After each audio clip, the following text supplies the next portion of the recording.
أعوذ بالله من الشيطان الرجيم.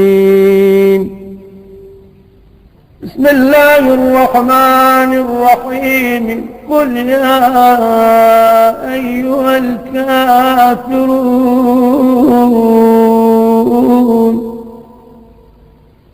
لا أعبد ما تعبدون ولا أنتم عابدون ما أعبد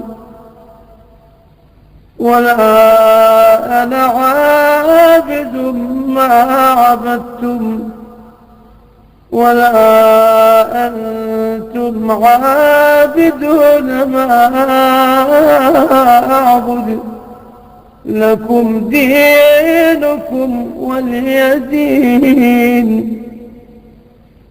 صدق الله العلي العظيم.